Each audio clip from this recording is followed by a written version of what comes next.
मित्रों, शायद आप इस तथ्य से अवगत नहीं हो कि पांडु पुत्र भीम और धृतराष्ट्र के पुत्र दुर्योधन दोनों के गुरु बलराम ही थे और उन्होंने ही दोनों को गदा चलाने की शिक्षा दी थी।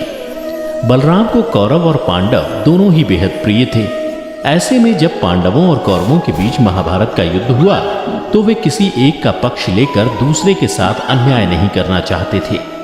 ऐसे में बलराम ने तो श्री कृष्ण को भी यही समझाने का प्रयास किया कि उन्हें भी इस युद्ध में हिस्सा नहीं लेना चाहिए, क्योंकि युद्ध में शामिल दोनों ही पक्ष उनके ही संबंधी हैं।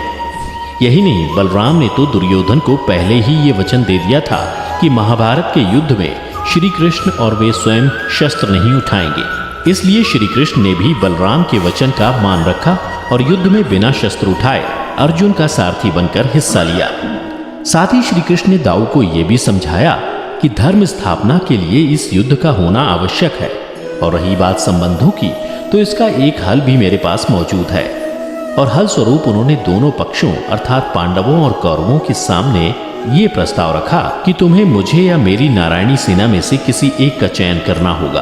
परंतु मैं पहले ही ये बतला देता हूँ कि संपूर्ण युद्ध में मैं ना तो युद्ध करूंगा और ना ही कोई शस्त्र धारण करूंगा। यह सुन दुर्योधन ने श्री कृष्ण को छोड़ नारायणी सेना का चयन किया और अर्जुन ने श्री कृष्ण को। एक तरफ जहां कौरवों के साथ कृष्ण की नारायणी सेना सहित 11 अश्वरोहिणी सेना थी, वहीं दूसरी तरफ पांडवों के साथ केवल 8 अश्वरोहिणी सेना थी। इसके बावजूद भी बलराम ने युद्ध न करने का प्रण लिया और सरस्वती नदी के तटवर्ती तीर्थों की यात्रा पर निकल गए। बलराम की तीर्थ यात्रा पर जाने से पूर्व के एक वृतांत का वर्णन भी महाभारत में मिलता है, जिसमें इस बात का वर्णन किया गया है कि जिस समय युद्ध की तैयारियां चल रही थीं, उस बीच एक दिन भगवान श्री कृष्ण के बड़े भाई बलराम पांडवों की छावनी में अचानक जा पहुंचे। दाऊ भैया को आता देख श्री कृष्ण, युधिष्ठिर समेत वहां उपस्थित सभी लोग बड़े प्रसन्न हुए। सभी ने उनका आदर किया। उसके पश्चात सभी को अभिवादन कर बलराम धर्मराज के पास बैठ गए और मन में चल रही विडंबना को बताते हुए उन्होंने बड़े व्यथित मन से धर्मराज से कहा कि कितनी बार मैंने कृष्ण को कहा कि हमारे लिए तो पांडव और कौरव दोनों ही एक समान हैं। दोनों को मूर्खता करने की सूझी है, इसमें हमें बीच में पड़ने की कोई आवश्यकता नहीं है। पर कृष्ण ने मेरी एक न मानी। कृष्ण का अर्जुन के प्रति स्नेह इतना ज्यादा है कि वे कौरवों के विपक्ष में हैं। अब जिस तरफ कृष्ण हो उसके विपक्ष में भला मैं कैसे जाऊं? और दूसरी तरफ भीम और दुर्योधन दोनों ने ही मुझसे गदा सीखी है, दोनों ही मेरे शिष्य हैं। दोनों पर मेरा एक जैसा स्नेह है, इसलिए दोनों करुवंशियों को आपस में लड़ते हुए मैं नहीं देख सकता। इसलिए मैं तीर्थ यात्रा पर जा रहा हूं। इस प्रकार एक तरफ इतिहास का सबसे बड़ा विश्व युद्ध चल रहा था, वहीं दूसरी ओर उस काल के इतने बड़े योद्धा महाबली बलराम अपनी तीर्थ यात्रा कर रहे थे। कहा जाता है जब बलराम तीर्थ यात्रा से लौटे तो महाभारत का युद्ध अपने अंतिम चरण पर था और कुरुक्षेत्र की रणभूमि में भीम और दुर्योधन के बीच युद्ध चल रहा था। इस दौरान भीम ने श्री कृष्ण के इशारे पर दुर्योधन की जंघा पर गदा से वार किया और गांधारी पुत्र दुर्योधन वहीं गिर गए।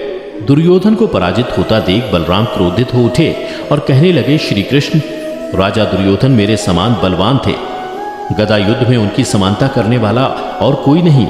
छल पूर्वक ये अन्याय करके केवल दुर्योधन को नहीं गिराया गया, बल्कि मेरा भी अपमान किया है।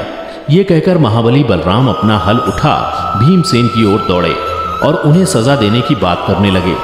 बलराम को इतना क्रोधित देख श्री कृष्ण ने बीच बचाव किया और दाऊ बलराम को याद दिलाया कि धर्म और अधर्म के बीच जब युद्ध लड़ा जा रहा था तब आपने समय की इस चुनौती को स्वीकार नहीं किया। ऐसे में अब आखिरी चरण में वापस आकर आपका इस तरह के युद्ध के नतीजों को प्रभावित करना उचित नहीं है। भगवान श्री कृष्ण के मुख से ये वचन सुनकर बलराम जी शांत तो हो गए, परंतु उनके मन को अभी भी संतोष नहीं हुआ और वह सबके सामने अपना रोष प्रकट करते हुए बोले, राजा दुर्योधन को अधर्म पूर्वक मारकर पांडुपुत्र भीमसेन इस संसार में कपट पूर्ण युद्ध करने वाले योद्धा के रूप में विख्यात होंगे, जबकि दुर्योधन जिसने सरलता से युद्ध किया और उसी अवस्था में मारा गया, उसे सनातन सदगति प्राप्त होगी। ऐसा कहकर वे वहां से चले गए। यह घटना बलराम के दुर्योधन के प्रति उनके स्नेह को स्पष्ट रूप से दर्शाती है। अंततः श्री कृष्ण ने निहत्थे होकर भी पांडवों को विजय दिलवा दी। इस प्रकार श्री कृष्ण ने एक तरफ तो बलराम के वचन का मान रखा और इसके साथ ही युद्ध में हिस्सा भी लिया। यह होना स्वाभाविक भी था, क्योंकि जहां धर्म की बात आती है वहां श्री कृष्ण धर्म को सर्वोपरि रखते हुए हमेशा धर्म के साथ खड़े नजर आए, फिर चाहे उनके सामने कोई उनका अपना ही क्यों ना हो। मित्रों, संभवतः आप बलराम के युद्ध में हिस्सा न लेने के कारणों को अच्छे से जान चुके होंगे, परंतु क्या आप ये जानते हैं कि श्री कृष्ण के बड़े भाई बलराम का जन्म भी बलराम से जुड़े रहस्यों में से एक है, जिसकी जानकारी आज भी अधिकतम लोगों को नहीं होगी। पुराणों में वर्णन मिलता है कि बलराम का जन्म एक गर्भ से दूसरे गर्भ में संकर्षण से हुआ था। वास्तव में जब देवकी और वासुदेव कारागार में बंदी बनाए गए थे और कंस एक एक करके उनके सभी पुत्रों को मारते जा रहा था, तब उनके सातवें गर्भ में स्थित बालक को बचाने के उद्देश्य से सर्वेश्वर देव की प्रेरणा पाकर देवी योग माया ने उस बालक को देवकी के गर्भ से संकर्षण करके वासुदेव की पहली पत्नी रोहिणी के गर्भ में स्थापित कर दिया। देवकी के गर्भ में स्थित वो बालक और कोई नहीं बल्कि बलराम ही थे। यही कारण है कि जिस वजह से उन्हें संकर्षण भी कहा जाता है। बलभद्र, हलधर, संकर्षण और भी अनेकों नाम से जाने जाने वाले शेषनाग के अवतार बलराम कितने बलशाली थे, इस तथ्य से तो आप सभी परिचित हैं ही। जहां एक ओर श्री कृष्ण को उनकी मनमोहक मुस्कान और शांत स्वभाव के लिए जाना जाता है, तो वहीं बलराम को उनके बल और क्रोध के लिए। यहां तक कि जरासंध को एकमात्र बलराम जी ही अपने योग्य प्रतिद्वंदी लगे थे। यदि श्री कृष्ण ने मना ना किया होता तो बलराम जी प्रथम आक्रमण में ही उसे यमलोक भेज देते। कहा जाता है कि यदुवंश के संहार के पश्चात बलराम ने समुद्र तट पर आसन लगाकर अपना देह त्याग किया था। मित्रों, आपको हमारी आज की ये जानकारी कैसी लगी नीचे कमेंट करके अवश्य बताएं।